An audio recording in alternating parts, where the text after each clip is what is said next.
What's up, guys? Welcome back to Snoopshow. Today we're starting the very first episode of a new series I'm calling FatBurn Fridays. Every Friday we talk about a new way to burn fat quickly and safely. Today we're going to be talking about how to do that using the one and only Ketogenic Diet.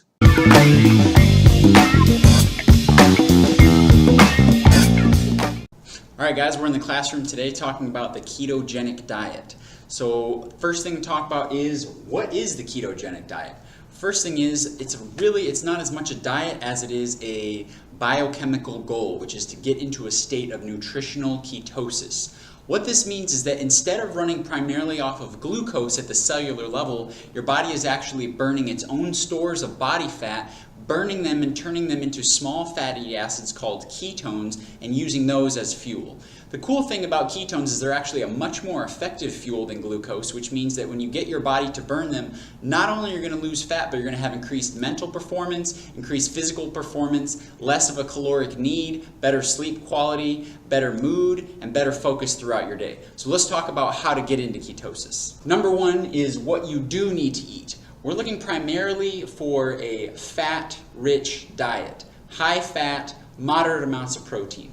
When I say fat, I don't mean any fat from the store. I don't mean you're going to go out and you're going to eat sugar-free ice cream. I don't mean you're going to get a bunch of deep-fried foods. I don't mean you're going to consume unhealthy oils such as soy, corn, canola, or unlabeled vegetable oil. Those are all bad. We're talking about healthy fats here. Coconut oil, extra virgin olive oil, grass-fed butter, lard from pasture-raised pigs. Bone broth is a very good source of beneficial fats as well as proteins. Avocados are huge. You want as many of these in your diet as you possibly can with a moderate amount of protein. What that looks like is, say if you're on a 2,000 calorie diet, you don't want more than 25% of your calories to be coming from protein. Since protein is 4 calories per gram, this means that you don't want more than 500 calories from protein, which is about 125 grams of protein. For the average person, whether you're athletic or you're just trying to lose some weight, in general, 125 grams of protein is a good medium starting point. It's moderately above what, say, the recommended daily amounts are,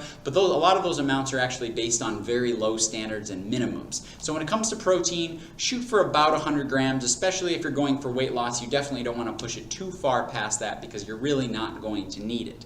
Too much protein can actually take you out of ketosis because the protein can be converted into glucose, which your body will use instead of ketones if it's given the opportunity. So don't let it do that. Keep fats in your diet. A really good way to get fats into your diet, which I do every single day, is by making a little healthy fat-rich white chocolate ketoccino, which I will leave a recipe to below this video in the comments section.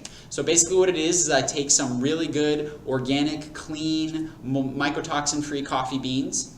I take a couple tablespoons of grass-fed butter or ghee.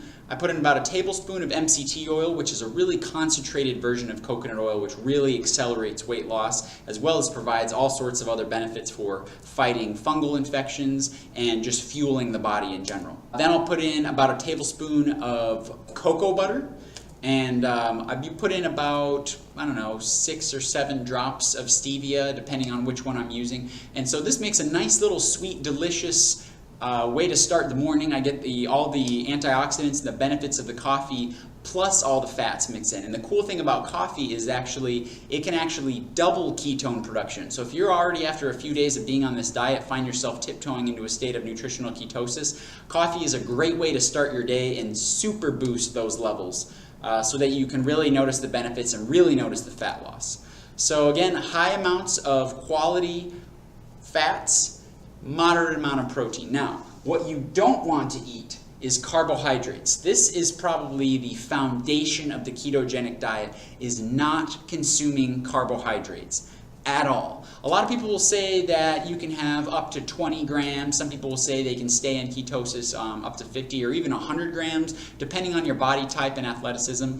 But what I have found is that it's really easy to get to 20 grams without even trying to get there. So what I mostly tell people is to avoid carbohydrates at all costs. They might sneak their way into your food from time to time, which is why you're going to actively avoid them. Anything under 20 grams is probably not going to take you out of ketosis. which is why I think that is a safe number. But just to be on the safer side of the safe side, really try to avoid them at all costs. This goes for all carbohydrates, especially sugars in any form. So agave syrup, evaporated cane juice, white table sugar, demerara sugar, raw sugar, brown sugar, molasses, fruit of any kind you want to avoid like the plague. None of those are going to be good in this diet, honey especially. Any of those that contain fructose, sucrose, maltose, anything that ends in an ose, you want to avoid, including the artificial sweeteners like Sweet and Low, because although they don't contain sugar directly, they can really mess with the digestive bacteria in your gut microbiome and lead to a whole host of other problems that you don't want to worry about. So in addition to avoiding sugars, you also want to avoid complex carbohydrates. And I know this is the bummer part of this diet because people are like, well, what about brown rice? And what about whole grain gluten-free breads and sweet potatoes and beets and turnips and stuff like this? You want to avoid any type of carbohydrate. Whether it says net carbs, whether it says it's mostly fiber, whatever it is, you want to avoid it, at least for the first month or so until you really figure out your body and how it responds to nutritional ketosis. The reason you want to avoid carbohydrates is because even the most complex of carbohydrates, whether it's a bowl of oatmeal or a bran muffin or a sweet potato or cooked and cooled white rice that converts into resistant starch, some proportion of that, if not all of it, depending on how it's metabolized and which different food sources you're consuming, are going to break down into smaller molecules, which are sugars. Carbohydrates are made out of multiple sugars combined. And the problem with consuming sugar or carbohydrates that break down into sugar on this diet is that your body will shut down its ketone production because it says, oh, well, why do we need to go through the trouble of burning our own stored body fat for energy when we can just use this sugar that's right here? It's a quick energy source. Boom, we can use it. It's done.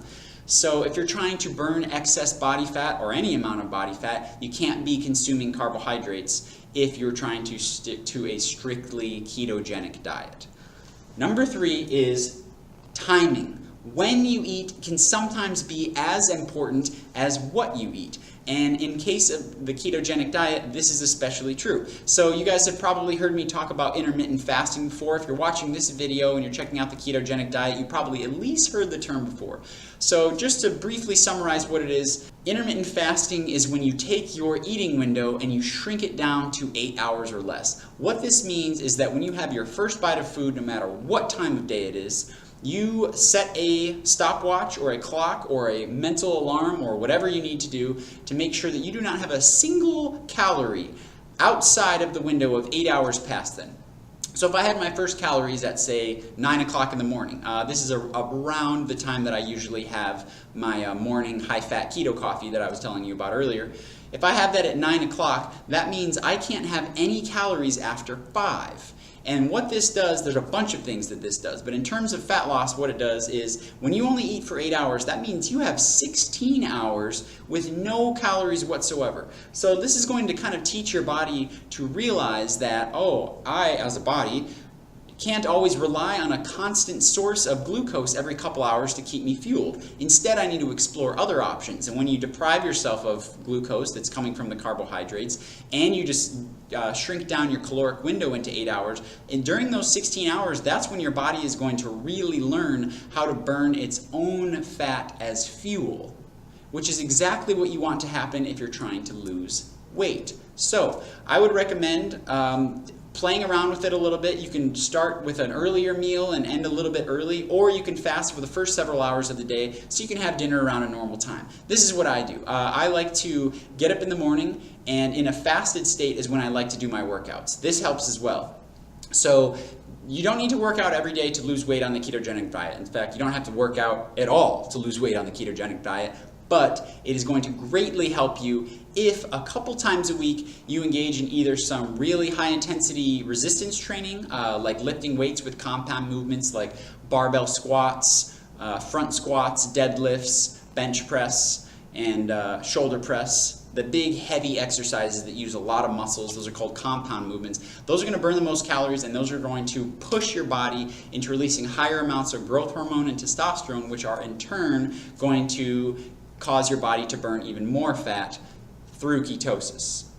What's even more effective than resistance training is high intensity interval training, especially if you do this in a fasted state. So when you wake up in the morning, once you get awake and stuff, and you can do this if you're having black coffee with no fats in it, that's okay because there's no calories in there, so that you don't need to worry about squeezing that into your 8-hour window. But this is a really, really effective way to burn fat on the ketogenic diet. So wake up, have a big glass of water, as you should every morning. Make sure your body gets woken up, do some stretches, some breathing exercises, maybe some balance.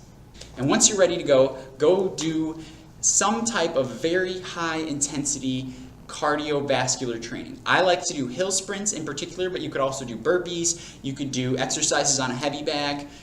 You could throw kicks if you have a safe way of doing so. Jump rope is really good, but basically it doesn't matter what the exercise is, the point is the intensity. So you want to go as hard as you possibly can for 30 seconds. Then take 30 seconds off. You can keep moving around if you need to, just some light movement, and then boom, back into it 30 seconds. When I say intense, I mean as fast as you can possibly go. If you're doing sprints, the classic example is to run like a tiger is chasing you. Run at 100% maximum output and rest for 30 seconds and do it again. Do about 6 cycles of that. If you do that a couple times a week in a fasted state, and then you keep fasting for a couple hours after that exercise window, you will maximize the effects of this diet right here. So if you combine the nutritional aspects with a high fats, moderate protein, and a very, very small or zero amount of carbohydrates with intermittent fasting, which is the shrinking of the eating window, and then you add in high intensity exercise, it is going to be impossible to not lose excess body fat. I guarantee it. So thank you guys so much for watching this video. Again, I'm Snoop, this is Snoopshow, and let me know what you guys think about this. If you've tried out the ketogenic diet before, if you've tried high intensity interval training for weight loss, if you have tried intermittent fasting, or if you need more information on any of those things, post in the comments below, subscribe to the channel, click the little bell next to it if you haven't yet, and I will talk to you guys soon.